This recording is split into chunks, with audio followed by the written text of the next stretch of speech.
5 वर्षापूर्वी आपल्या प्रभागात एक नगरसेवक निवडून आला। त्यावेळी अनेक आश्वासनं देण्यात आली होती। चांगले रस्ते, स्वच्छता, पाणी पुरवठा, कचरा व्यवस्थापन सुधारणा आणि विविध विकास कामं।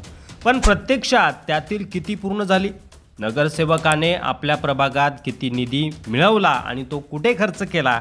आजच्या या माहितीपूर्ण व्हिडिओमध्ये आपण याचा सविस्तर आढावा घेणार आहोत। नगरसेवकाच्या कामाचा आढावा कसा घ्यायचा? तर कोणत्याही नगरसेवकाच्या कार्यकाळाचा आढावा घेण्यासाठी खालील 3 गोष्टी तपासल्या पाहिजेत। नगरसेवकाने दिलेली आश्वासनं आणि प्रत्यक्षात केलेली कामं। दुसरी गोष्ट म्हणजे सरकारकडून मिळालेला निधी आणि त्याचा वापर। ही माहिती मिळवायची कुठून आणि सत्य पडताळणी करायची कशी? तर नगरसेवकाने काय आश्वासनं दिली आणि प्रत्यक्षात काय केलं हे जर पाहायचं असेल तर एखाद्या नगरसेवकाने दिलेल्या आश्वासनांची सत्यता तपासण्यासाठी त्याच्या जुन्या प्रचार सभांचे व्हिडिओ, घोषणापत्र आणि वर्तमानपत्रातील बातम्या याचा अभ्यास आपल्याला असणं गरजेचं आहे। कुठे शोधायचं? तर नगरसेवकाच्या सोशल मीडिया पोस्ट आणि निवडणूक वचननामा यामध्ये तुम्ही ही माहिती बघू शकता।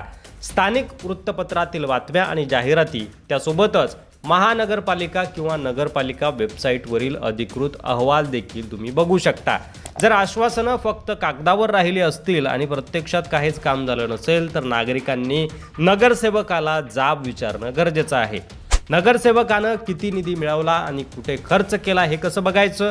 तर नगरसेवकांना मुख्यतः 2 प्रकारचा निधी उपलब्ध असतो। महानगरपालिका किंवा नगरपालिकेकडून मिळणारा वार्षिक निधी आणि दुसरी गोष्ट म्हणजे विशेष निधी, जो की आमदार खासदार निधी किंवा केंद्र व राज्य सरकारच्या योजनांचा निधी असतो। महापालिकेकडून प्रत्येक प्रभागाला ठराविक निधी मंजूर होतो। हा निधी रस्ते, पाणी पुरवठा, स्वच्छता, कचरा व्यवस्थापन, बगीचे, पथदिवे इत्यादी विकास कामांसाठी वापरला जातो। हे कुठे शोधायचं?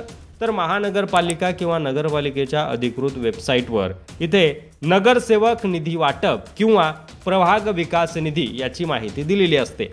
जर तसं नसेल किंवा वेबसाईट नसेल तर RTI म्हणजे माहितीच्या अधिकारात अर्ज दाखल करून देखील तुम्ही या निधीच्या वापराची माहिती मिळवू शकता।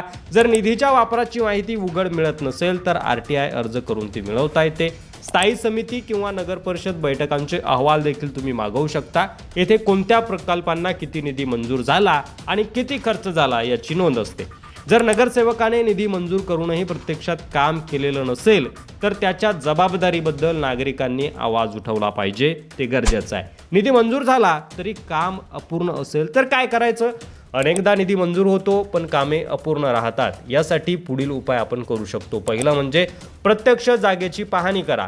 दिलेल्या निधीच्या तुलनेत काम झालं का ते तपासा। महापालिकेच्या वेबसाईटवरील अहवाल तपासा। निधी मंजूर दाखवला जातो पण प्रत्यक्षात काम होत नाहीत का ते बघा। स्थानिक लोकांचे अनुभव जाणून घ्या।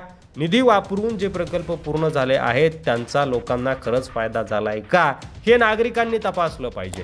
जर निधी मिळूनही विकास कामं झाली नाहीत तर नागरिकांनी RTI अर्ज म्हणजे माहितीच्या अधिकारात किंवा जनहित याचिका किंवा स्थानिक प्रशासनाकडे तक्रार दाखल करणं गरजेचं आहे। नगरसेवकांच्या कामाची सत्य पडताळणी कशी करायची? तर गेल्या 5 वर्षात झालेल्या प्रकल्पांची यादी मिळवू शकतो आपण। त्या प्रकल्पांच्या प्रत्यक्षात स्थळाची पाहणी करा। तपासा की ज्या ठिकाणी निधी खर्च झाल्याचं दाखवलं गेलं तिथे खरंच काही सुधारणा झाली आहे का? सार्वजनिक बैठकीत किंवा सोशल मीडियावर नगरसेवकाला प्रश्न विचारा। नगरसेवकाचा 5 वर्षाचा हिशोब घेणं हे प्रत्येक नागरिकाचं कर्तव्य आहे। जर निधी योग्य ठिकाणी वापरला नसेल तर नागरिकांनी एकत्र येऊन आवाज उठवला पाहिजे। तुमच्या भागातील नगरसेवकानं किती निधी खर्च केला याची माहिती मिळवा। प्रभागातील विकास कामांचा आढावा घ्या आणि नगरसेवकाला उत्तरदायी धरा। या व्हिडिओद्वारे इतर लोकांनाही जागरूक करा आणि माहिती शेअर करा। तुमच्या नगरसेवकाने गेल्या 5 वर्षात काय केलं? तुमचं मत खाली कमेंट नक्की करा। हा व्हिडिओ आवडला असेल तर शेअर करा। चॅनलवर नवीन असाल तर सबस्क्राईब करा। धन्यवाद।